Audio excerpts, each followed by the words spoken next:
What's up, cuckolds?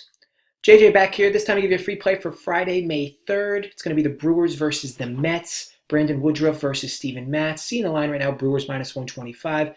Total is 9. Game will start at 8:10 Eastern. I took a day off yesterday, but we grabbed a win with the under 7 in the Marlins Indians from Wednesday to move the channel up to 19-9 in MLB. My dad just did a video for you guys on the Kentucky Derby, and I'll tell you, he is a funny mofo for those that don't know or haven't seen any of his videos. If you haven't watched yet, it's certainly worth it, especially if you're going to plan on betting the Derby. You know, he gave you some free picks from some free horses he's going to be betting. So good to hear his perspective on the race, and you will certainly get quite a few laughs. As you may have noticed, I got the fresh cut today. Basically what happens is when my hair and my beard get long like they were in the last video, my wife dries up like a cactus. Once I come into the house after my haircut and yell, "Daddy's home," it's like a tidal wave. The moisture could practically kill someone. Look, I'm just kidding. Whenever I say "Daddy's home," she slaps me in the face. She has daddy issues, but we're working on it. As I've said in a prior video, thank God she doesn't watch these videos. She'd absolutely stab me. Love you, babe. Also, want to give a shout out to a buddy of mine on YouTube. His name's Jared, and his sports betting channel is Sports Gambling Daily. He's been putting sports books' dicks in the dirt. And he provides his system plays for free. As you guys know, I don't blow anyone in this industry, at least not yet anyway. But look, he's providing good quality content for free. Go ahead and subscribe to his channel. I'll pin the link to his channel below in the comment section. Look, we're all working together towards the same goal. So I love when I see quality content elsewhere. So go ahead and follow Jared. You'll definitely like what you see. On to the game here between the Brewers and the Mets. The play is going to be the Brewers minus 125. I just have plenty of numbers with girth to back this up. Look, the Mets have scored more than 4 runs in a game twice in their last 8. They're averaging less than 3 runs per game over that stretch, in which they are 3-5. The Brewers, who are expecting Christian Yelich back tomorrow, have scored less than 4 runs only once in their previous 7 games. They are averaging about 5.6 runs per game during the stretch. 4 of those were, of course, being played without Christian Yelich. The Brewers were 4-3 in those games as well. I'm not a big win-loss guy, but I just wanted to provide that to you. I know some people really get rock hard here in those types of numbers. The Brew Crew is 9th in the league in OPS versus left-handed pitching. They will get the left-hander Steven Matz here. They're filled with plenty of righties that really did start to find their stride in the most recent series, including Krabby Patty eating Jesus Aguilar. The New York Mets are 20th in the league in OPS versus right-handed pitching. To counter that, the Mets do have plenty of left-handed bats, but they just have been struggling recently to plate runs, in games. Now, let's talk more about this pitching matchup. Steven Matz appears to have found himself this season, but I'm just not totally sold yet. He has a robust 3.68 ERA, but as I often say, ERA can be misleading. For those that don't know about FIP, fielding independent pitching, it's a measurement of a pitcher's performance that strips out defense, luck, and sequencing.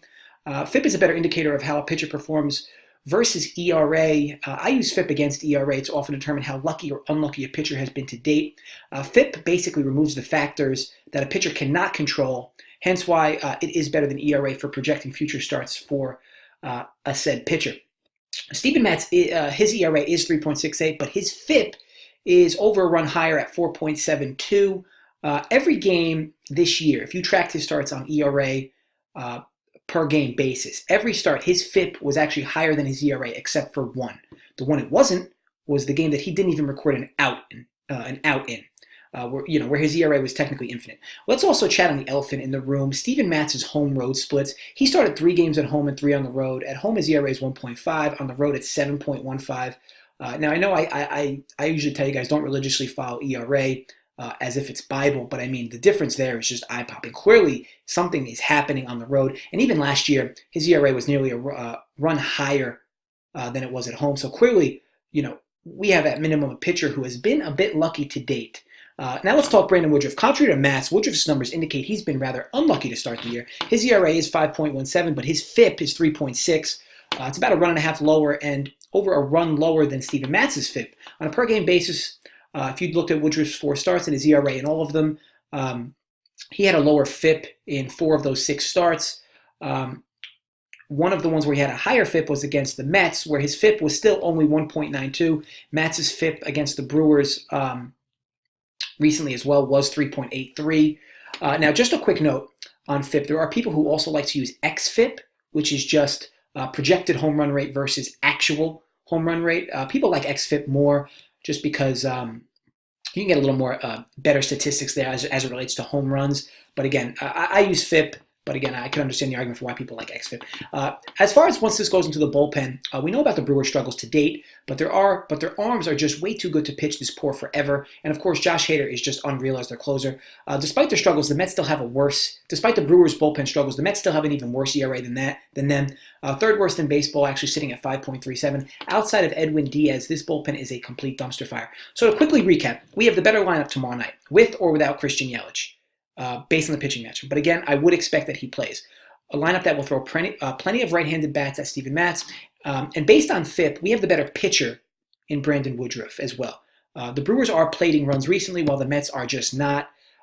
We have the better team playing better baseball recently, based on their recent win-loss record. We also know we have the better bullpen late in this game once it gets there. All of this makes my decision easy with the Brew Crew minus 125. As far as where this line goes from here, it's tough to say. Again, I got to assume the Mets are going to get some money here with how good Matz has been pitching, but I also have to assume the Brewers are going to see some money as well. This line will move once the Brewers lineup comes out and Yelich is in it.